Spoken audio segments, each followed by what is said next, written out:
సభకు నమస్కారం. ఈరోజు ఇక్కడ ఆశ్రమము ఎంతో మంచి కట్టడం జరిగింది. దాని క్రెడిట్ అంతా కూడా మరి కోమటిరెడ్డి లక్ష్మి గారిది. అన్న అసెంబ్లీలో కూడా మాట్లాడుతూ ఒకరోజు చెప్పిండ్రు, ఇక్కడ ప్రచారం సమయంలో కూడా మహిళలందరూ బాధపడి ఇక్కడ బెల్ట్ షాప్ల అక్కడ వాళ్ళ కాన్స్టిట్యున్సీలో బెల్ట్ షాప్ల ద్వారా చాలా ఇబ్బంది కలుగుతుంది మగవాళ్ళు దాగి అని చెప్తే అక్క అది రెస్పాన్సిబిలిటీ తీసుకొని వెంటనే గెలిచిన వెంటనే అక్కడ బెల్ట్ షాప్లు అన్నీ కూడా బంద్ చేయించిండ్రు. అంత గొప్ప మనసు. ఏదో చెప్పినాం కదా ఎలక్షన్స్ అయిపోయినాయి కదా అని కాదు, గెలిచిన వెంటనే మళ్ళీ ఆ మాట తప్పకుండా అది నెరవేర్చిండ్రు. మరి ఆశ్రమం కూడా ఈరోజు మనం చూసినట్టయితే ఏదో ఆశ్రమం కట్టినామా అయిపోయిందా అని చేతులు దులుపుకున్నట్టు కాకుండా ఎంతో చక్కటి వసతులతోటి ఆశ్రమం కట్టిండ్రు. మళ్ళీ ఆడిటోరియం అని కూడా ఉంది అందరికీ ఎంటర్టైన్మెంట్ కోసము. పెద్దవాళ్ళకి ఇందాక చెప్పినట్టుగా మన పెద్దలు చెప్పినట్టుగా ఎన్ని ఉన్నా కానీ పిల్లలు మనవడ్లు వీళ్ళుంటే అది వాళ్ళకి అందులో వచ్చే సంతోషం వేరు. కానీ దురదృష్టం ఈ జనరేషన్ అయినా ఇప్పుడు అందరూ కూడా ఒక వయసు దాటితే వాళ్ళకి చేయాల్సిన సమయం వచ్చినప్పుడు అడ్డు తొలగించుకుంటున్నారు, ఆశ్రమాలలో వేస్తున్నారు.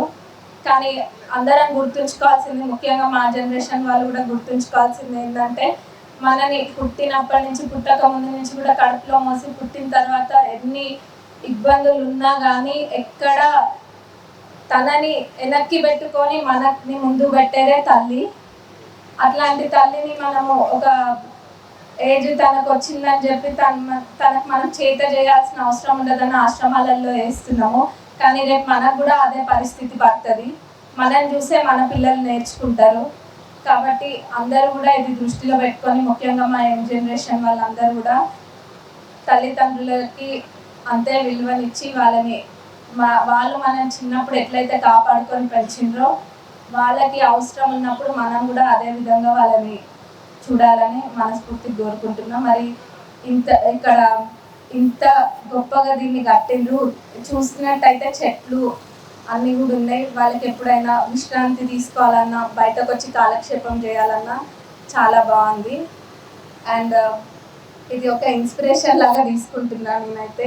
కోడళ్ళు మంచిగా ఉంటే అంత అత్తలకు అట్లా పరిస్థితి రాదని చెప్తున్నారు. నిజమే అయి ఉండొచ్చు.